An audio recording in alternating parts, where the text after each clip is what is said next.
Hey, Big Brother fans. So the Power of Veto comp played today, and it looks like there was a huge twist. It seems there were 2 vetoes up for grabs and 2 winners. And with 2 vetoes on the line, Leah's nominees had a better than expected shot to get themselves off the block, especially given which house guests were playing alongside them in the comp. So when they did the draw for players earlier today, Rubina and Kimo, of course, were on the block playing with HOH Leah, and then her ally Angela drew a chip. I'm assuming she was not a house guest choice because I don't think even Leah would have chosen her, but you never know.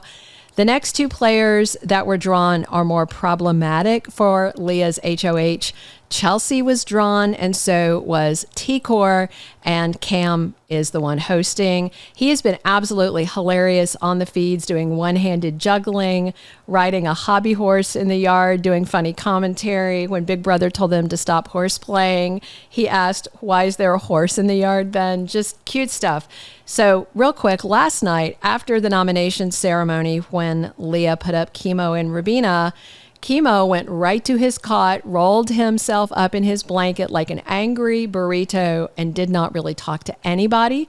Rubina was pretty chill and spent time with everybody else. And at one point, T'Kor and Rubina were discussing noms, and T'Kor gave Rubina full credit for handling the situation well about being on the block, and they both agreed Kimo was not handling it well at all. To be fair, though, it is his 3rd straight week on the block, but Kimo did not do himself any favors because he didn't talk to Leah before she made her nominations. Literally every other house guest had a one-on-one with the HOH except for Kimo. To me, it felt a little like he was being just obtuse or stubborn because T'Kor told him, go talk to Leah. And he did it. Everybody, you talk to the HOH if you don't want to go on the block or want to stop it if you think you are. And then Kimo told T'Kor on Friday pre-noms that he was thinking about blowing up the game. Not sure exactly how he'd do that, but he was all talk, no action, and then Kimo spent the evening pre and post-nomination looking like a grumpy uncle before putting himself to bed early after he was nominated. Also, there was an interesting convo before the feeds went down today for the comp, and it was between Leah and T'Kor. Leah asked if she's excited to play in the comp. It's the first time T'Kor would have played in a veto comp in BB26. And T'Kor said she was grateful to play without the stress of being on the block so she could just enjoy it. Her 2 biggest nominees her 2 biggest allies are nominees on the block. I think she should have been stressed and have been playing hard. Then again, maybe she just had a game face on and was saying that because she was talking to Leah. So heading into the veto comp, Leah seemed set on T'Kor as a renom if somebody else won and used the veto. So just real quick, because this is very interesting, let's look at the odds heading into the comp with 6 players, 3 of them allies, and 2 vetoes up for a grab. I actually did the math. So of the 6 playing, half of them were Kimo, Rubina, and T'Kor in their alliance.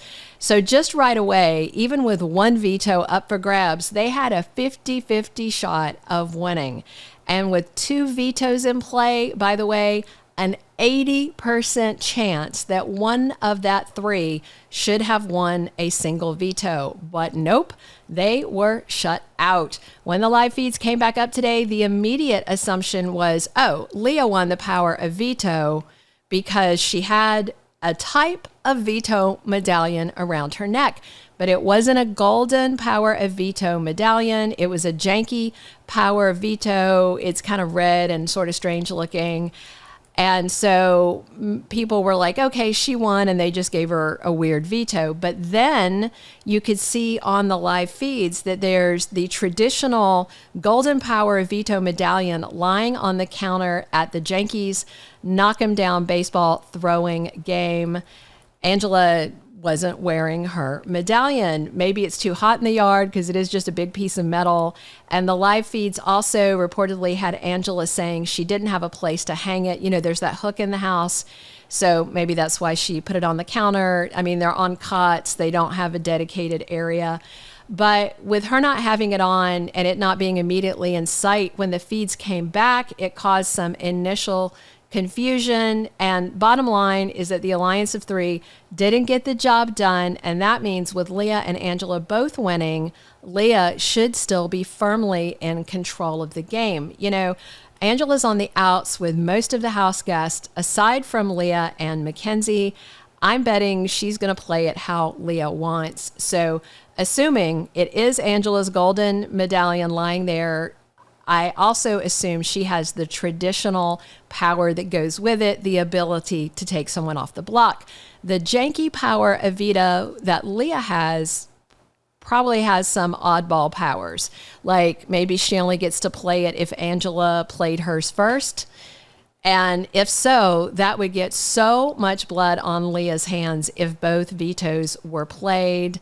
However, she is poised to make an epic blindside. Think about this. If Angela does what she wants, which seems likely, Angela pulled down Kimo, Leah pulls down Rubina, and then guess what?